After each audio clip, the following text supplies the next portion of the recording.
Hello and welcome back to my channel. This is US History Through Dutch Eyes. My name is Johan and I wonder, why is there such a gap between how Europe and the United States understand each other? Where is this coming from and what is missing in either the teachings of the USA history or the teachings of USA history in Europe, that this understanding seems to be getting bigger and bigger?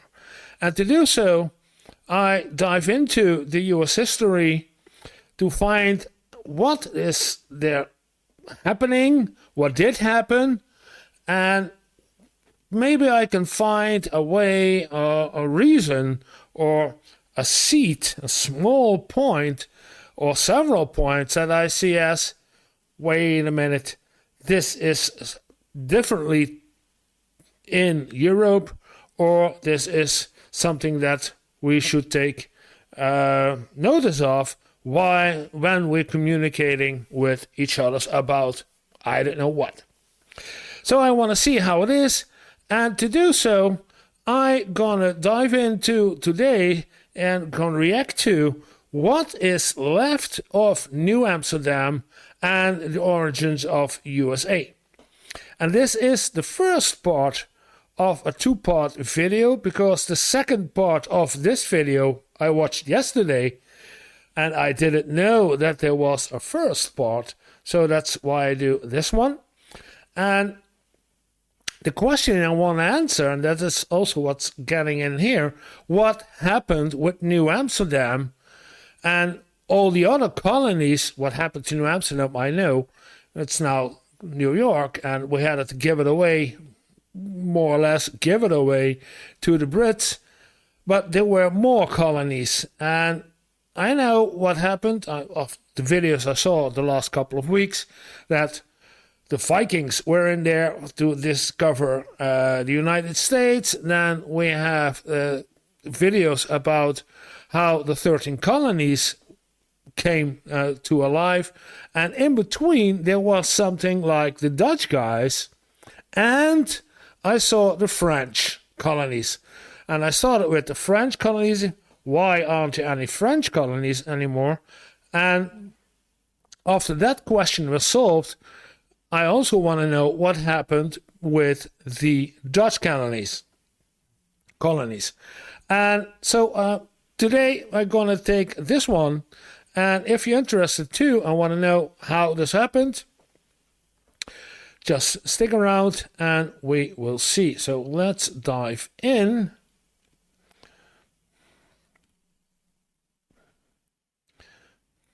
In 1609, English explorer Henry Hudson set sail to find the Northwest Passage. Henry Hudson. Okay. But instead of exploring on behalf of his country of birth, it was for the Netherlands Dutch East India Company. Like several other voyages... East India Companies? Okay. Not the West Indies? I believe we didn't have West Indies at that point. Only East India. Yeah, okay. Hudson took, he didn't find a passage to Asia, but he did come across an area that would interest his new employers. This was the Hudson River and the New York Bay. He reported back that this land was fertile, the Hudson River and the New York Bay, and we're talking about Isaac Hudson. So, was the Hudson River named after him, or did the Hudson River already had the name Hudson River? Like the Mississippi? I don't know. I wonder. Was populated with natives willing to trade, and that there was an abundance of beavers which could be exploited for commercial purposes. Beaver pelts were a hot commodity in Europe at the time.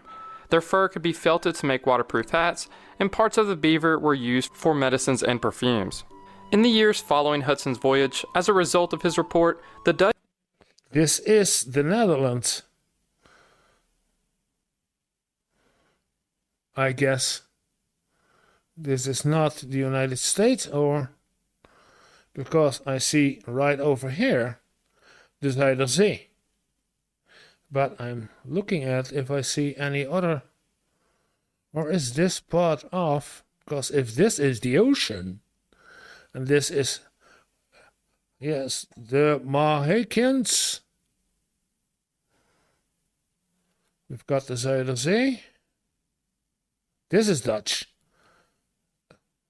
word. But this is no longer the Netherlands. So, okay, let's take a look. Dutch sent voyages to survey the region, which was named New Netherland. Dutch companies began trading in the newly formed colony, but in 1621, a monopoly was granted to the Dutch West India Company. The West India Company encouraged the permanent settlement of New Netherland. Yeah, there we are, the West Indies Company. They purchased the island of Manhattan from local natives, whom the island is named after. This is where the majority of settlers would come to live. In 1624, the West India Company built a fort, Fort Amsterdam, at the tip of Manhattan Island, marking the beginning of New Amsterdam. The fort provided protection, but it also served as the center of trading activity for all of New Netherland, which brought with it opportunity and naturally immigration.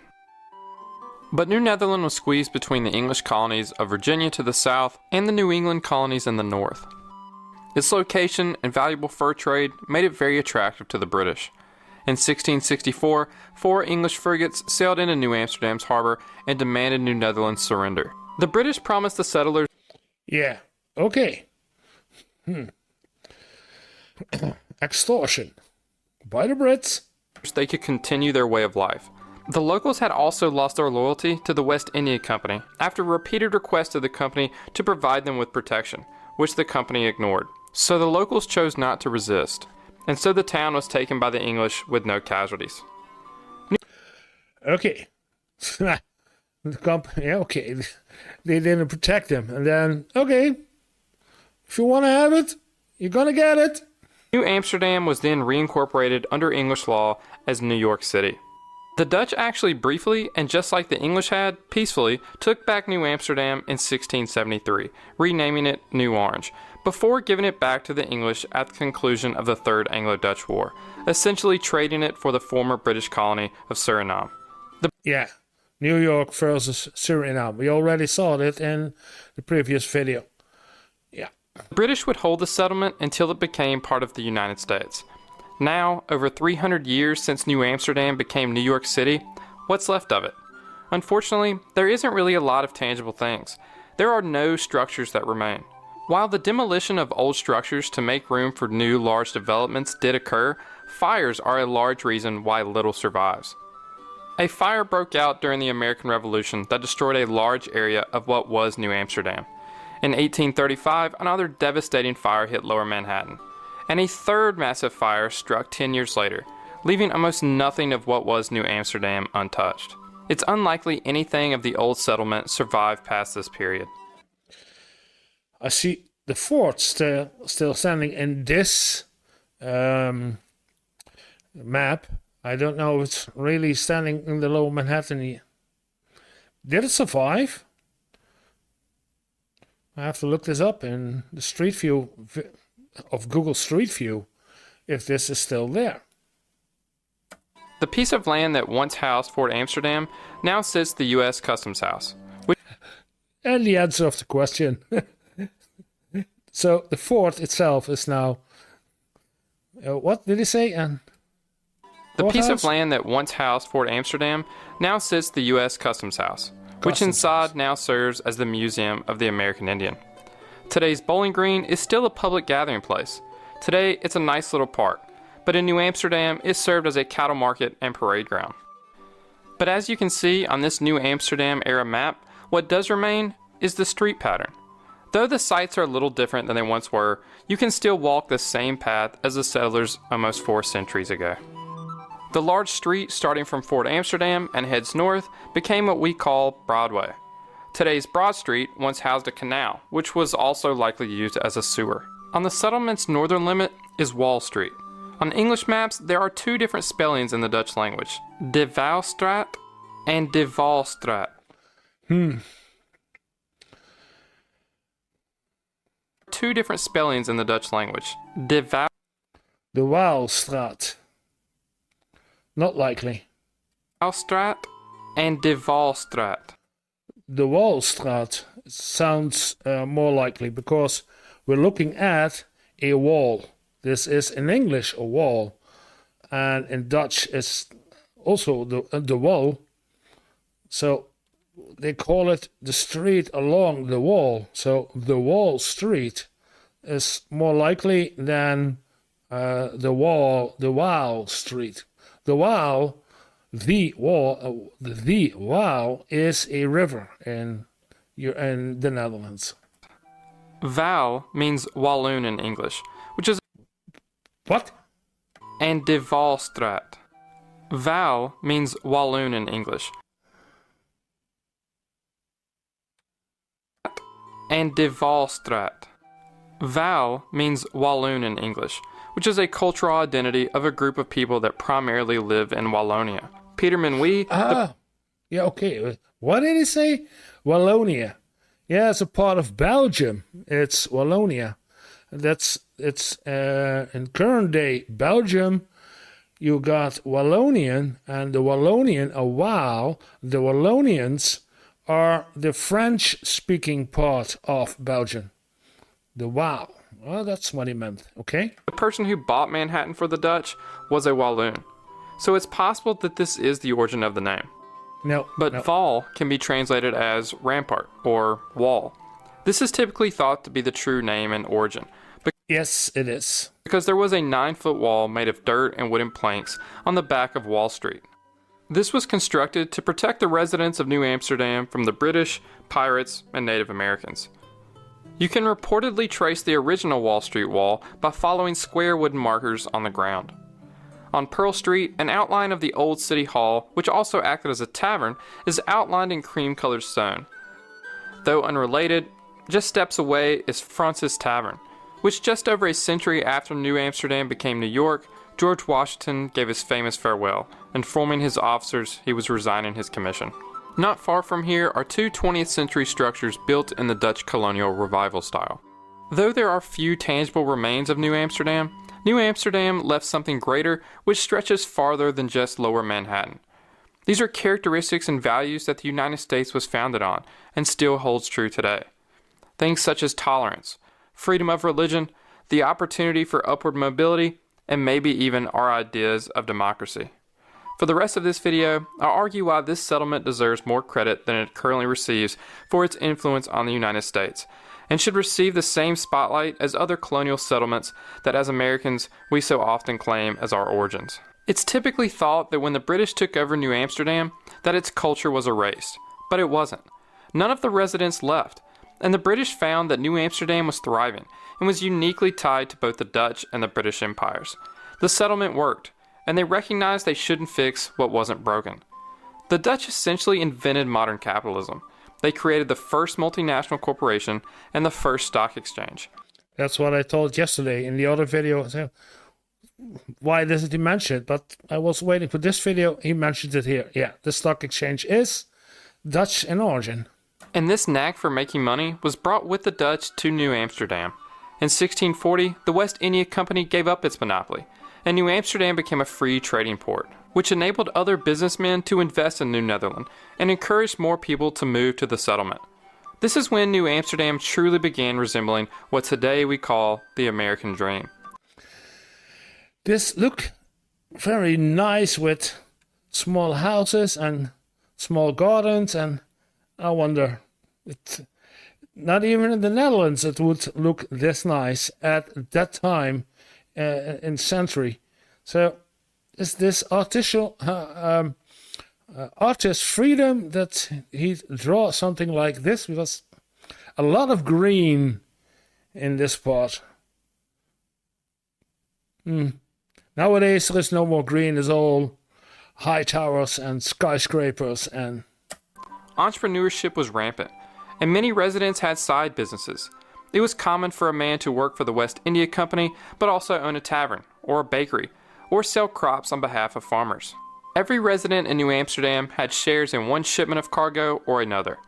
Everyone here is a trader, one resident remarked in 1650. This was the first place in what would become the United States that upward mobility was truly possible. Today, what was New Amsterdam, and New York as a whole, is a global leader in trade, and certainly is in finance. At one point, 2/3 of the U.S. federal tax revenue came through the U.S. Customs House, where Fort Amsterdam once sat. The stock exchange was invented in Amsterdam, and now what was New Amsterdam hosts by far the world's largest stock exchange by market capitalization. After the 1987... Oh, this is Red Bull. This is a bull. The bulls and the bears for stock markets. Yeah. stock market crash, an artist gave New York City a giant bronze charging bull, which he said represented the strength, spirit, and power of the American people. And who gave? The 1987 stock market crash, an artist gave New York City a giant bronze charging bull, which he said represented the strength, spirit, and power of the American people, and especially those of New York City. 2 other cities have a bull, Shanghai and, of course, Amsterdam. And something that's always good for... Amsterdam has a bull? Amsterdam has a bull?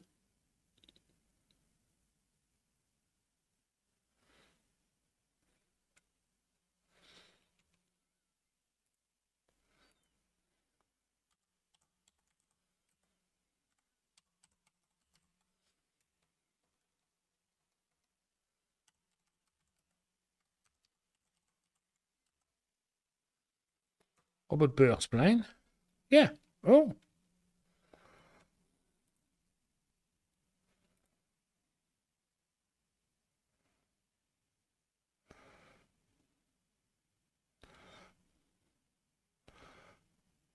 But this looks the one... Yeah, okay. All 3 look the same. This one... Yeah, okay. I didn't know this.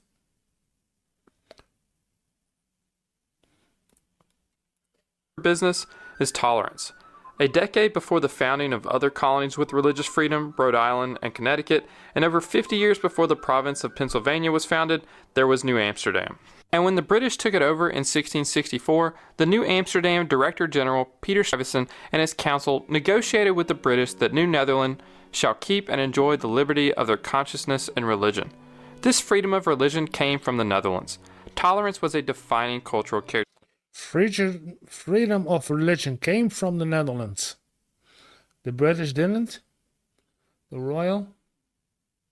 So we introduced into the United States the freedom of religion. Characteristic of the nation. When I say tolerance, though, I don't really mean that diversity was celebrated, more like put up with. And many, even within New Amsterdam, didn't actually agree that having tolerance for other religions or ethnic groups was good for a nation, but thought diversity could actually weaken it. This included the then Director General, one-legged Peter Stuyvesant, a member of the Dutch Reformed Church. When a group of Jews disembarked in New Amsterdam, wishing to stay, he wrote the directors of New Netherland and Amsterdam that the deceitful race, such hateful enemies and blasphemers of the name of Christ, be not allowed further to infect and trouble this colony. Stuyvesant felt similarly towards other groups that made New Amsterdam. Yeah, that's the religion streng gereformeerd. Yeah, they don't accept easy other religions. Reluctantly, they accept other religions. Their home, which included Lutherans, Roman Catholics, and Quakers. But the directors replied with a reminder that freedom of religion is official policy.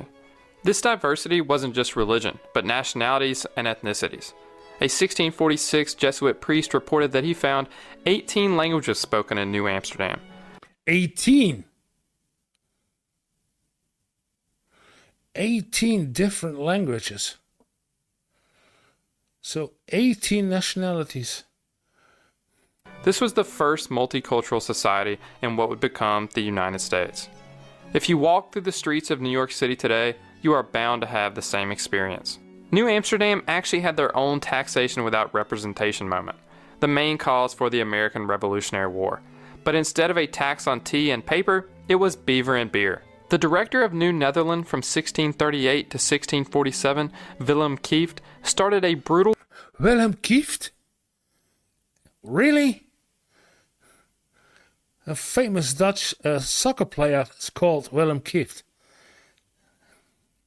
Netherlands from 1638 to 1647, Willem Kieft started a brutal war with natives that the settlers and their representing council were against. Then after waging this unpopular war, he taxed the colonists to pay for it. This actually resulted in the death of Anne Hutchinson, one of the pioneers for religious freedom in the colonies, a founding member of Rhode Island and a challenger on gender roles and positions of power. Threats of Massachusetts taking over Rhode Island compelled Hutchinson to move to New Netherland, where she could continue her beliefs in what is today the Bronx. When the natives retaliated for Kieft's actions, her and 6 of her children were among the casualties. The only survivor from the household was her 9-year-old daughter, who was kidnapped. Led by New Amsterdam lawyer Adrian Vanderdonk, settlers wrote legal petitions to the leaders of the West Indian Company and States General in The Hague, asking for Kieft's removal and representation. One letter makes the complaint clear, that one man should dispose here of our lives and properties at his will and pleasure in a manner so arbitrary that a king dare not legally do the like. The settlement didn't get its democracy, but Kieft was replaced. I should also mention, as it relates to the U.S. government and democracy, that U.S. Presidents Theodore and Franklin D. Roosevelt were both descendants of a Dutch resident of New Amsterdam. If tolerance, upward mobility, and the foundations of our democracy didn't come from New Amsterdam, where else did they come from? What about St. Augustine? Founded in 1565 by the Spanish, it was the first permanent European settlement in what would become the contiguous United States. This is a nice fortress, but this is somewhere else? St. Augustine? I don't know. Don't recognize it. But St. Augustine wasn't part of the United States when the U.S. was founded, and the settlement decided to destroy the French outpost of Fort Caroline simply because they were Huguenots, whom the Catholic Spanish considered to be dangerous heretics. What about Jamestown? This was the first permanent English settlement, and it did create a representative colonial government in 1619, though ironically the same year that slavery was introduced. It was mostly focused on making a profit, but even then, religious freedom was not supported in colonial Jamestown. Church services were held 14 times a week, and after the introduction of martial law in 1610, attendance was required at all services, with punishments for violators ranging from loss of food rations to execution. The Puritans at the Massachusetts Bay Colony, who moved to North America primarily for religious reasons, were also pretty far from having tolerance. They exiled those who were teaching different beliefs. These exiles founded the colonies of Rhode Island and Connecticut. Some Massachusetts Bay settlers actually later moved to New Amsterdam because of the religious freedom and economic opportunities it provided. But what about the Pilgrims at Plymouth Colony? This one actually makes sense. They had a direct democracy, and they were actually pretty tolerant, unlike the Massachusetts colony. There were entrepreneurs and skilled workers that came along on the journey that were not Puritans. But something commonly left out of the Pilgrim story is that they actually migrated from England to the Netherlands first because of their religious freedom. But after a while, the Puritans felt that their children were being corrupted by the Dutch liberalism, so they then migrated to New England. Dutch liberalism. And then they went over to New Amsterdam. What is this? He spent a whole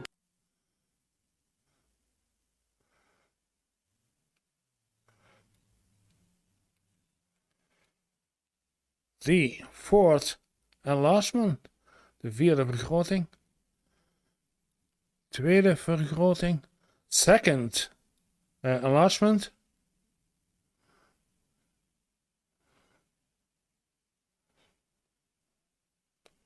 then should this be the third?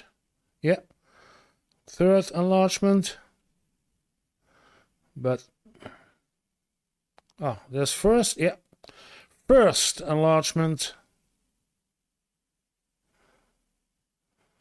second enlargement, third enlargement, and then the fourth enlargement.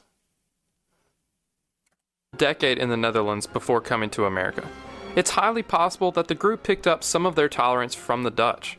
I'm of course oversimplifying, and as guilty as anyone else if I claim that New Amsterdam alone is the origin of these cultural characteristics in the United States. No, not alone, but part of. In reality, the United States origins are a mix. William Penn, Roger Williams, Thomas Hooker, Anne Hutchinson, and many others and their followers that formed the colonies of Rhode Island, Connecticut, and Pennsylvania, all of course deserve credit for leading the colonies for what would eventually be the First Amendment of the U.S. Constitution, and the belief the U.S. still has in it today. English philosopher John Locke, also known as the father of liberalism, wrote essays on religious tolerance, which provided an early model for the separation of church and state in the United States. Interestingly, though, he actually fled to the Netherlands from England, where he spent 5 years before returning. And found that as far back as 1450, 5 and later 6 Indian nations made up a democracy predating the United States, called the Iroquois Confederacy, that may have had some influence on the United States form of government. And the physical geography of New York, of course, deserves a little credit for the island's economic prosperity. But I do think New Amsterdam at least deserves more credit for its influence on the United States than it currently receives. New Amsterdam and the Dutch are not even mentioned in the curriculum in many states' U.S. history classes. Blasphemy! Why? Essential knowledge, cultural interaction, Spanish, French, English, and American Indians. Including my own. It's easy to dismiss this tiny settlement as having such an influence.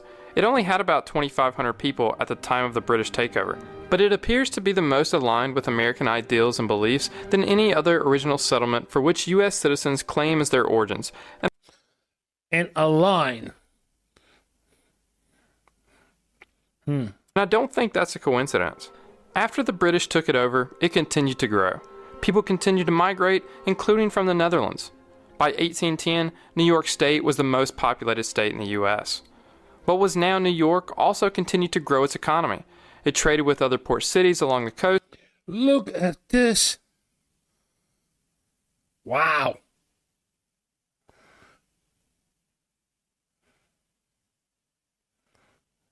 Wow. Manhattan. I guess this is the Manhattan Bridge. At the looks of it. And up the Hudson River. This facilitated the spread of culture to areas outside the city itself.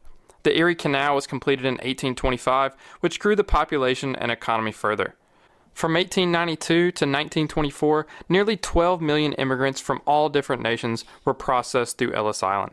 Many stayed in New York City, while others spread out across the country. The first thing they would have seen and experienced was the culture of New York before moving on. Today, New York remains as a modern cultural hearth. John Adams, at one time an ambassador to the Netherlands and second president of the United States, once wrote, "If therefore an analogy of religion, government, manners, and the most extensive and lasting commercial interests can form a ground and an invitation to political connections, the subscriber flatters himself that in all these particulars the union is so obviously natural, that there has seldom been a more distinct designation of providence to any two distinct nations to unite themselves together." Again, I find these similarities to be no coincidence. This video didn't really cover much of Dutch artifacts, contributions, and influence outside of New Amsterdam. Their influences stretched further than what I covered, but I'll save that for future videos. If you enjoyed this video, yeah, because there were New Amstel was a colony, and Fort Orange was a colony up to the Mississippi. And I was looking at, because if this is called Netherlands, Old Dutch, Pennsylvania, I see Nova Belgica, which means New Belgium, this is new what? I don't know. These two don't fit together. New England, will this be?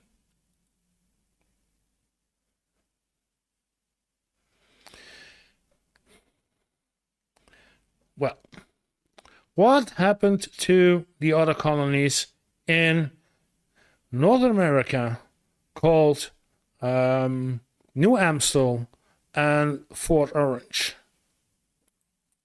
please hit the like button and subscribe for more geography videos. Thank you for watching.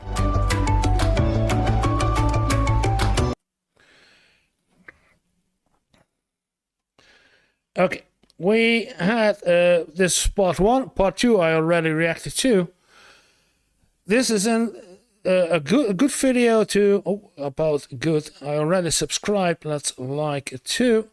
That explains how New York came to be and what the Dutch had before it was New York. It was New Amsterdam, and how those influence of cultural differences were non-existent in New Amsterdam, and this kind of social gathering.